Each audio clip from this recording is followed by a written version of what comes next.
What if you were in your kitchen on a random day and something fell to the ground, and as you tried to pick it up, you saw a face staring at you from your kitchen floor, a floor made from concrete?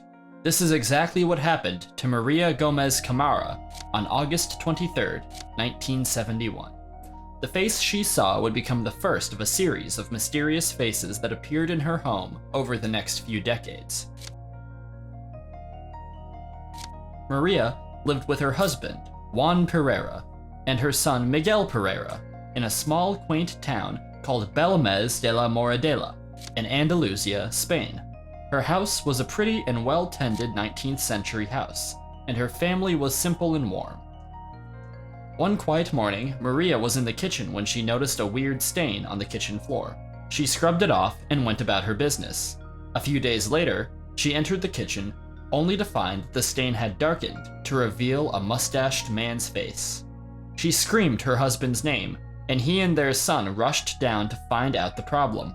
Maria stood in shock and pointed to the face wearing a somber look on their kitchen floor. The couple had not drawn anything on the floor. They had lived in the house for years without noticing this strange image. Their first response to it was to start praying. Maybe this was an evil presence in their home, and their prayers could send it out. But the face just kept staring at them. They scrubbed the floor and used bleach and detergents, all to no avail. A small crowd had gathered outside the house by now, drawn by Maria's screams.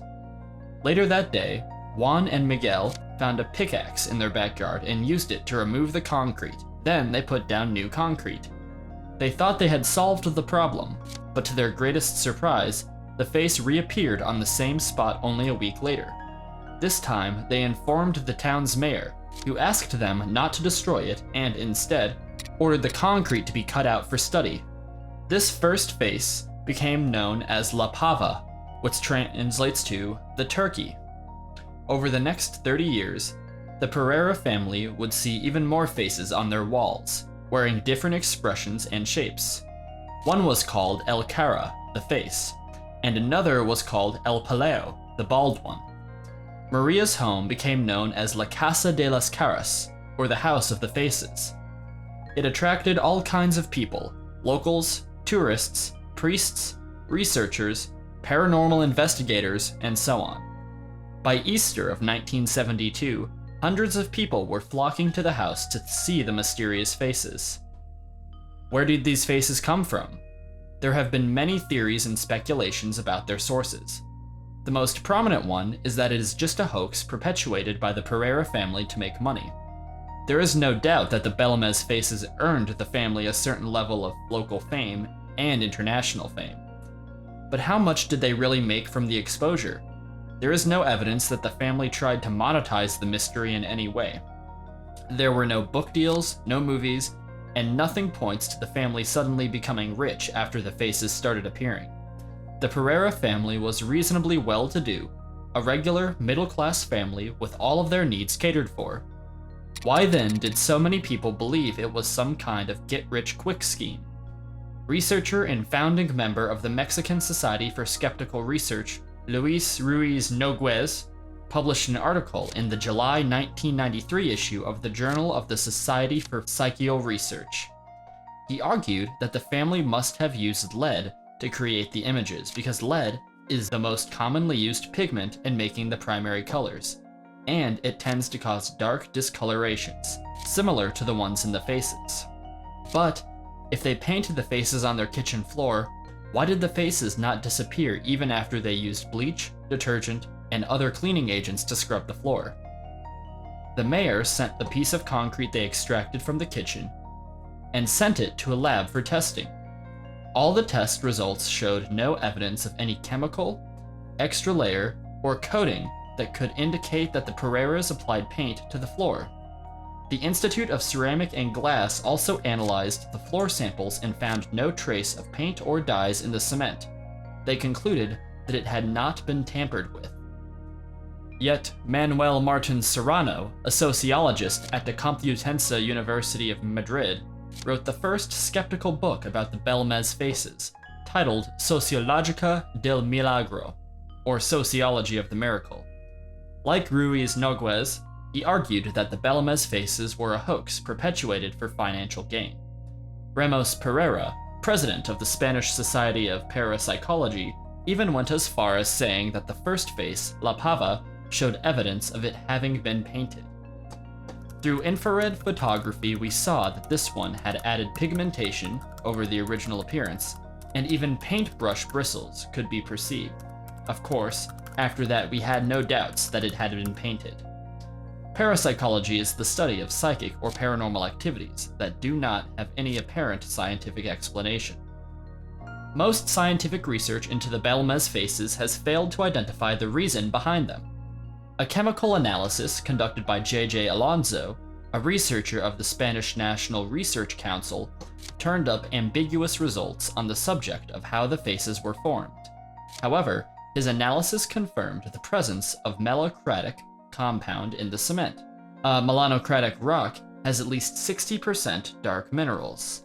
The presence of these dark compounds could mean that the faces were painted, or that they resulted from the cement used in flooring the kitchen.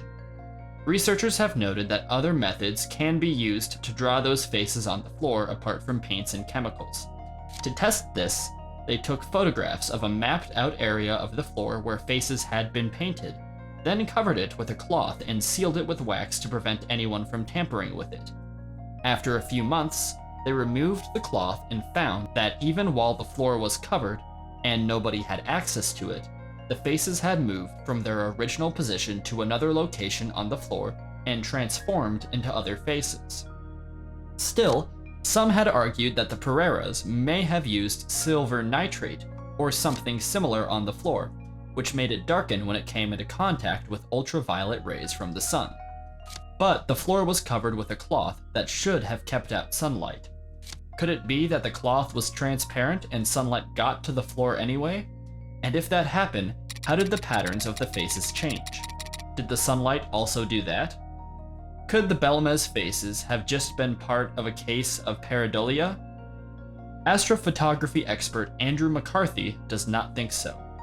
Pareidolia is the tendency of humans to see familiar shapes in otherwise random patterns.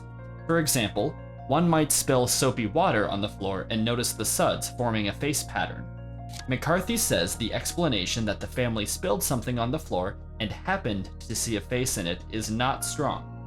Because if that is the case, then why do the faces keep appearing time and time again, even after rigorous cleaning and replacement of the concrete?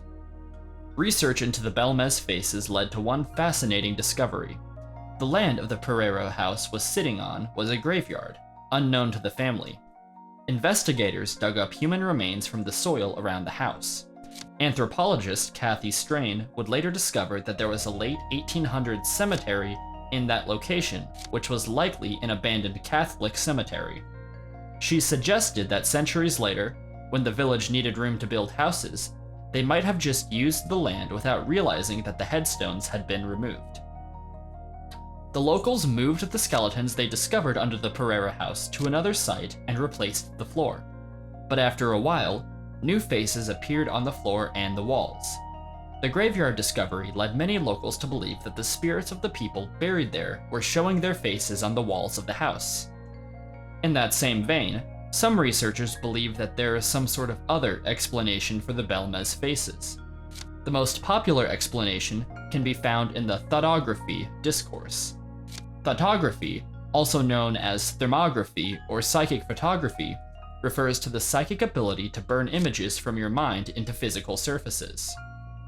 The central argument for thoughtography was that the faces that appeared often matched Maria's mood. She would think of a child, and a child's face would appear on the floor. Interestingly, these faces changed frequently, but only when Maria was around. So, they believed Maria had psychic abilities that she was unaware of, and that she was unconsciously using them to create the images on the floor. The fact that the images never changed when Maria was not around added fuel to the idea that it was all just a hoax. But Maria died in 2004 at the age of 65. And after her death, more faces appeared on the floor and changed regularly, putting a close to the thoughtography arguments. It also somewhat debunked many skeptics' arguments that Maria was the one painting the faces. but some people believed her son continued painting the faces after her death. Journalist Javier Savanellis and investigator Francisco Manez published a book in May of 2007. The book is titled Las Caras de Belmez, which translates to The Faces of Belmez, but also means The Scoundrels of Belmez. In the book, Savanellis and Manez argued that the Belmez faces are a scam, and it was Maria's son, Diego, that painted the faces.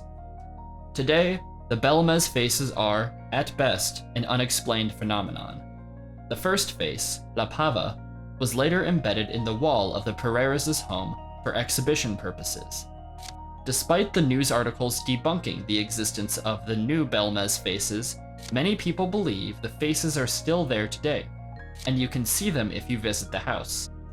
A similar occurrence to the Belmez faces phenomenon happened in December of 1996, when rainbow swirls formed the shape of the Virgin Mary on the glass of the Seminole Finance Corporation building in Clearwater, Florida.